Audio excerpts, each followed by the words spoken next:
Hello friend. तो आज हम पोलिनोमियल क्लास 10 सीबीएसई का पार्ट 9 शायद है। हाँ 9 ही वीडियो है शायद। हाँ 9 है।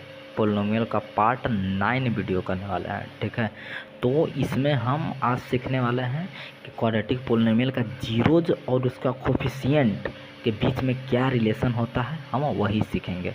ठीक है, तो देखिए मान लेते हैं कि एक मेरा क्वाड्रेटिक पोलिनोमियल का एक जनरल क्वाड्रेटिक पोलिनोमियल हम पढ़ लेते हैं। ठीक है, एक जनरल क्वाड्रेटिक पोलिनोमियल हम ले लेते हैं, क्वाड्रेटिक पोलिनोमियल। देखिए एक जनरल क्वाड्रेटिक पोलिनोमियल है मेरे पास A X square plus B X plus C, ये मेरा क्वाड्रेटिक पोलिनोमियल है।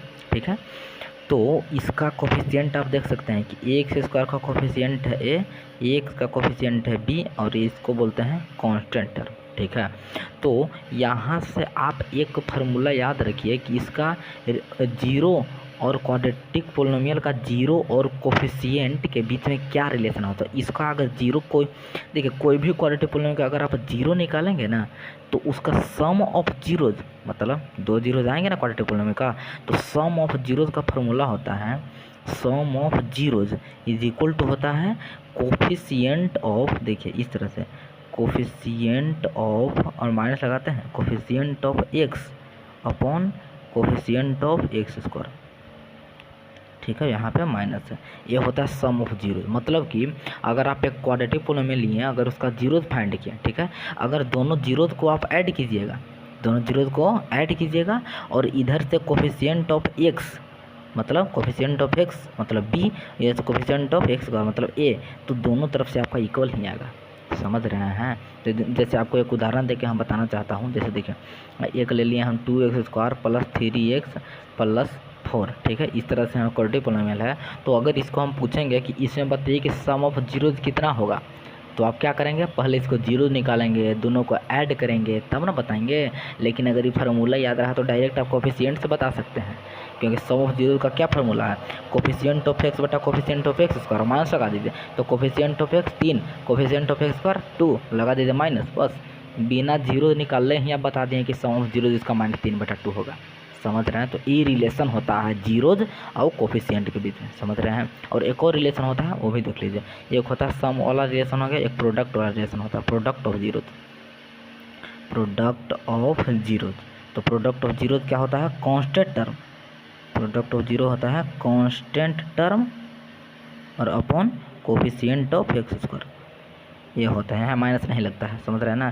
Coefficient of x square constant term और कोफिशिएंट ऑफ एक्स। जैसे कि इसी एग्जांपल में अगर हम पूछेंगे कि प्रोडक्ट ऑफ जीरो बताइए, तो क्या करेंगे, पहले जीरो निकालेंगे, दोनों का गुना करेंगे तब बताएंगे, नहीं डायरेक्ट। ये जब ये आपको रिलेशन पता है तो डायरेक्ट ना बता सकते हैं। कांस्टेंट टर्म मतलब 4 और कोफिशिएंट ऑफ एक्स स्क्वायर मतलब 2, बस हो गया आपका। लीजिए आपका प्रोडक्ट ऑफ जीरो आ गया, मतलब कितना आ गया, प्रोडक्ट ऑफ जीरो 2 आ गया। ठीक है, तो इस तरह से आप लगा सकते हैं डायरेक्ट। ठीक है, अब देखिए sum of zero product of zero, अब इतना बड़ा आपको शॉर्ट में इसको लिखने का ट्राई करते हैं। ठीक है, तो हम जीरो को अल्फ़ा और बीटा ले लेते हैं। ठीक है, हमारे पास दो जीरो जाएंगे ना, तो पहले हम मान लेते हैं कि let alpha beta are the zeros of the quadratic polynomial और द क्वाड्रेटिक पोलिनोमियल। ठीक है, तो sum zero product of zero सब लिखने का बार बार कोई अथी नहीं है, तो यहाँ से डायरेक्ट हम अब क्या लिखेंगे कि सम ऑफ जीरो क्या था, तो sum of zero alpha plus beta लिख सकते हैं डायरेक्ट, अल्फा प्लस बीटा।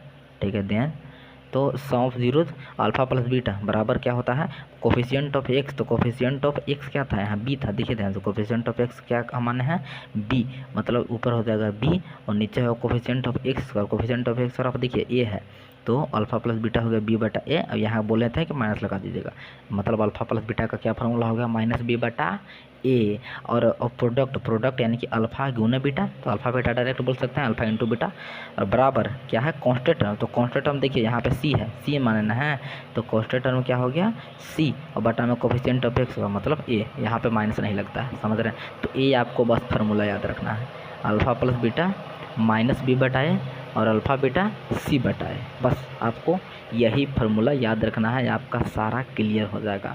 ठीक है, तो यहाँ बस आपको ध्यान ये देना है कि जो अल्फ़ा और बीटा है जीरोज है, और यहाँ बी ए और सी सब कुछ है, ये सब देखिए हम बढ़िया से लिख दे रहे हैं। ए जो है यह coefficient of x square, coefficient of x square, और बी जो है यह coefficient of x, coefficient of x, और सी जो है यह है कॉन्स्टेंटर, ये कुछ है कॉन्स्टेंटर।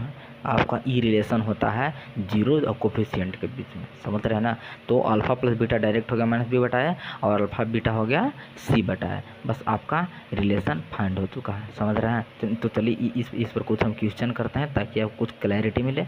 जैसे देखिए, अगर एग्जाम्पल नंबर हम 1 लेते हैं, यहाँ पर हम 1 लेते हैं, हम बोलते हैं कि find the sum of zeros, sum of zeros and product of zeros. ठीक है, मैंने कि सम एंड प्रोडक्ट फाइंड करना है जीरोज का। जैसे क्वेश्चन नंबर फर्स्ट है 3x² minus 7x plus 7x plus 5। चलिए तो इसको ज़रा फाइंड कीजिए। तो सम ऑफ जीरोज, तो सम ऑफ जीरोज अर्थात अल्फ़ा प्लस बीटा।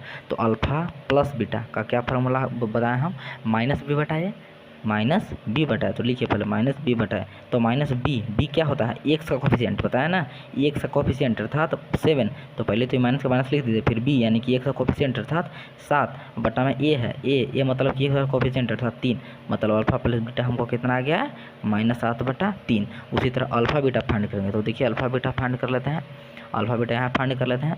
तो अल्फ़ा बीटा कैसे फाइंड हो जाएगा, देखिए इधर कर लेते हैं, अल्फ़ा इंटू बीटा क्या होता है सी बटा ए। अब ये फॉर्मूला लिखा है, तो सी क्या होता है कॉन्स्टेंटर, मतलब जो अकेले घूम रहा है 5, और ये क्या होता है कॉन्स्टेंट मतलब एक सारा कोफिशिएंट मतलब 3, मतलब अल्फ़ा बीटा मेरा आ गया -5 बटा 3। यहाँ पे माइनस नहीं लगता है, समझ रहा है। तो इस तरह से आप आपके क्वेश्चन में क्लैरिटी ला सकते हैं। अगर आपको फार्मूला अच्छी तरह याद है तो आप सॉल्व बिल्कुल कर सकते हैं। क्या आप समझ गए, आई होप आप समझ गए होंगे। ठीक है, तो ये होता है कोफिशिएंट, मतलब ये relation between zeros and coefficient of quadratic polynomial. ठीक है, तो ये एक और क्वेश्चन आप करेंगे क्या, करिए जल्दी। हाँ तो इसको कीजिए, देखिए आप क्वेश्चन दिख रहा होगा, x और -5 है भी क्वाड्रेटिक पॉलिनोमियल है। देखिए क्योंकि इसका डिग्री 2 है ना, तो भी क्वाड्रेटिक है, इसका भी 0 2 आएंगे, और दोनों जीरो का सम फाइंड करना है, प्रोडक्ट फाइंड करना है, बिना जीरो निकाले हमको सूत्र पर फाइंड करना है। तो फाइंड कर देते, देखिए अल्फ़ा प्लस बीटा क्या होता है माइनस बी बटा, अल्फ़ा प्लस बीटा क्या सम ऑफ जीरोज। ठीक है, तो माइनस बी बटा इसका फॉर्मूला होता है, तो लगाते हैं माइनस का माइनस, बी कितना है यहाँ, बी होता है एक्स का कोफिशिएंट, तो यहाँ तो एक्स है ना, है एक्स, उसका कोफिशिएंट कैसे जानेंगे, तो उसका 0 हो जाएगा, एक्स का कोफिशिएंट 0, और ए होता है एक्स का कोफिशिएंट मतलब 1, तो 0 बटा 1, तो ये तो भैया 0 ही आने वाला है। ठीक है, तो अल्फ़ा प्लस बीटा हमको कितना आ गया 0, अल्फ़ा प्लस बीटा हमको आ गया है 0। अब हम अल्फ़ा बीटा फाइंड कर लेते हैं इधर। तो देखिए अल्फ़ा बीटा होता है सी बटा ए, इन होता है, तो सी क्या होता है कॉन्स्टेंट, तो कॉन्स्टेंट तो यहाँ साफ दिख रहा है -5, साइन लेना है। ठीक है, साइन भूलिएगा मत। तो सी हो गया -5, और ए कितना हो जाएगा, ए सर का कोफिशिएंट मतलब कुछ नहीं है, तो यानी 1 है। तो अल्फ़ा बीटा हमको कितना आ गया -5 बटा 1।